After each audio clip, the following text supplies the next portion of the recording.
మాయాదారులు. ఒక అడవిలో సింహం, పులి ప్రక్క స్థావరాలలో నివసిస్తూ ఉండేవి. సింహం అడవికి మృగరాజు.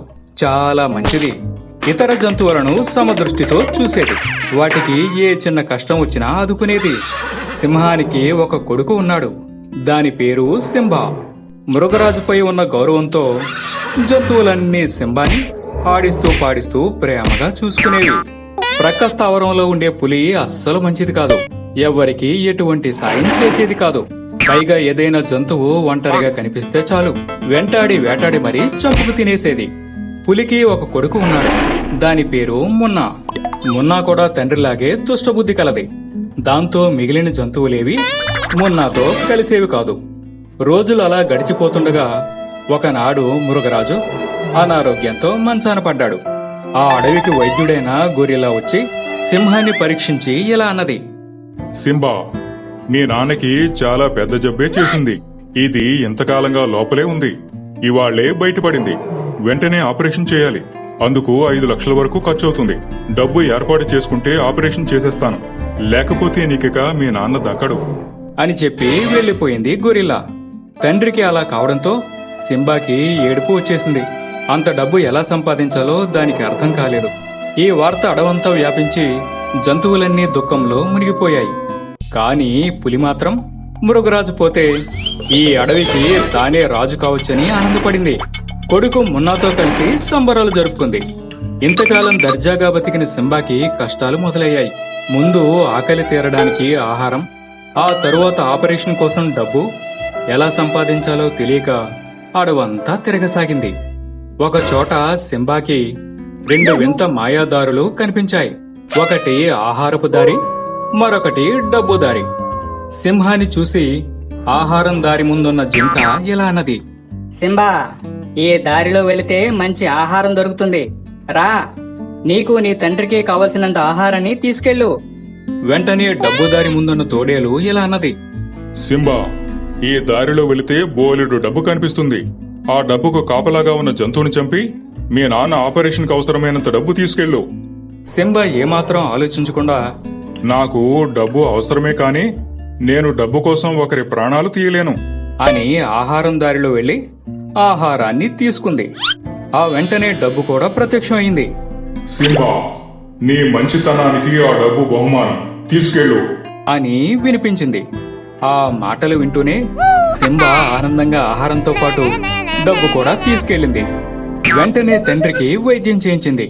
మృగరాజు తిరిగి మామూలుగా అవడంతో సింబా ఆనందానికి అవధులే లేవు. అడవిలోని జంతువులన్నీ సంబరాలు కూడా చేసుకున్నాయి.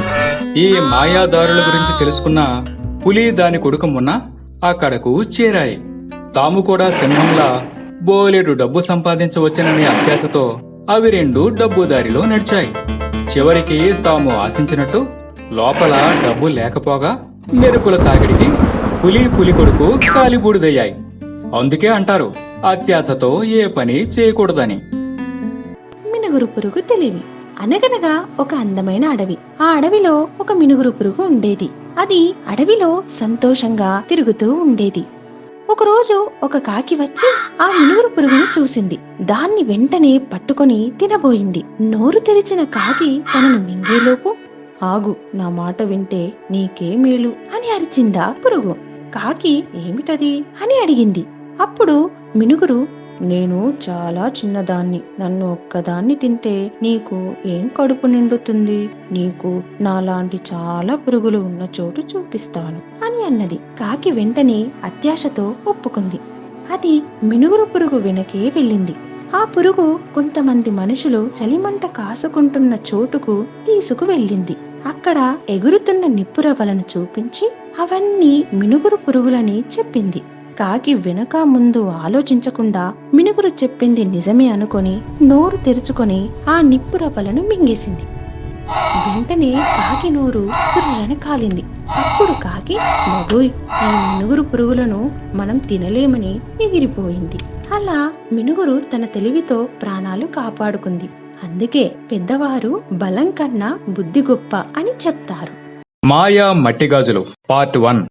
రామాపురం అనే గ్రామంలో సీత అనే ఒక పాప ఉండేది.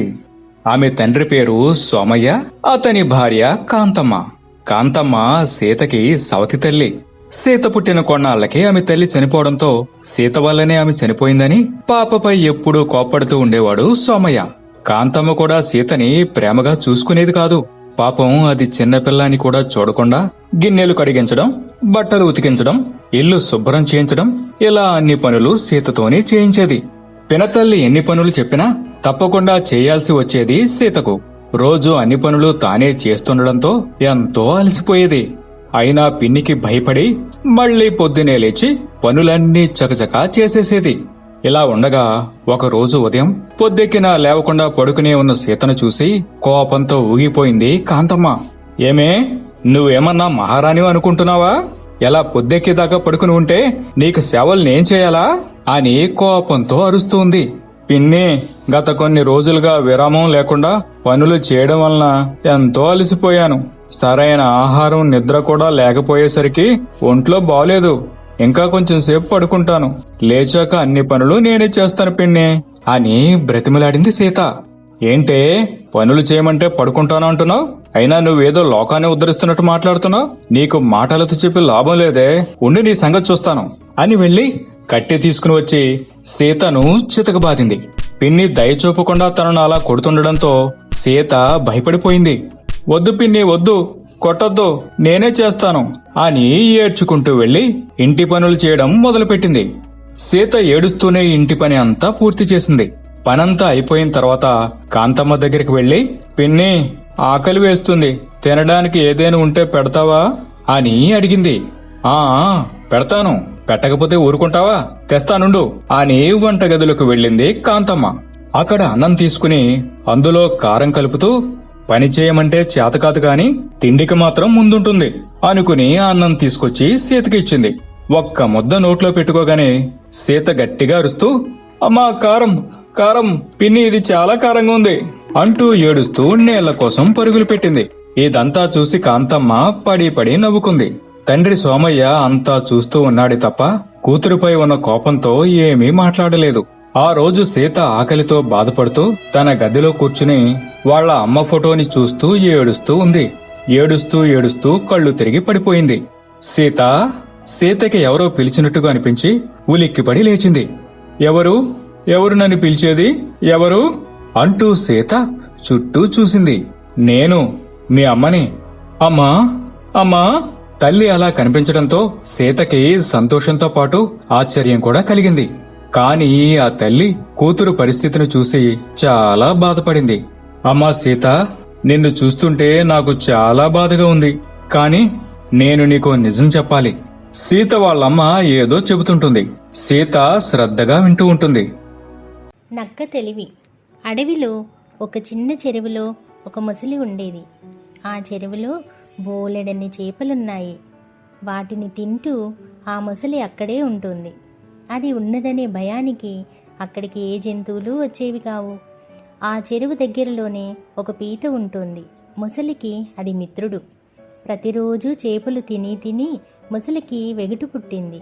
అందుచేత ఏదైనా ఉపాయం చెప్పి తనకు వేరే ఆహారం ఏదైనా దొరికేటట్లు చూడమని ముసలి పీతతో చెప్పింది. పీత బాగా ఆలోచించి దానికొక సలహా చెప్పింది. నీవు ఒడ్డుపైన చచ్చిపోయినట్లుగా పడి ఉండు. నేను వెళ్ళి అడవిలోని జంతువులు అన్నింటికీ నీవు చచ్చిపోయావని చెప్తాను. ఆ పైన జంతువులన్నీ ఇక్కడికి నీళ్లు తాగడానికి వస్తాయి. అప్పుడు నీ ఇష్టం వచ్చిన జంతువుని పట్టుకొని తింటుండవచ్చును. ఓహో, నీ సలహా చాలా బాగుంది అంది ముసలి.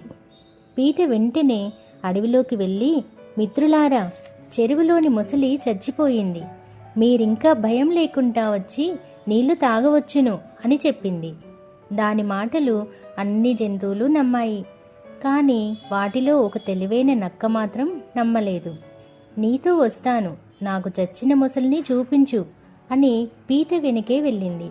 నక్క ముసలిని చూసి అది చావలేదని ఊహించుకొని కూడా వచ్చిన జంతువులతో, మిత్రులారా, ముసలి చచ్చిపోయిందని మీరు నమ్ముతున్నారా? అది తోక కదుపుతున్నట్లు మీరెవరైనా చూశారా? నాకు ఒక గుడ్లగూబ చెప్పిన ప్రకారం ముసలి చచ్చినా సరే దాని తోక కదులుతూ ఉంటుందట అని నక్క గట్టిగా అరిచి చెప్పింది. తెలివిలేని ఆ ముసలి నక్క మాట విన్న వెంటనే తోక కదల్చడం మొదలుపెట్టింది. అది బ్రతికే ఉందని నక్కకు ఇప్పుడు అర్థమైంది.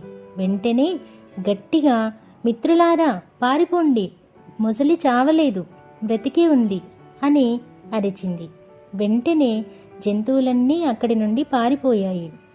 ఈ కథలోని నీతి ఏమిటంటే మోసాన్ని మోసంతోనే జయించాలి.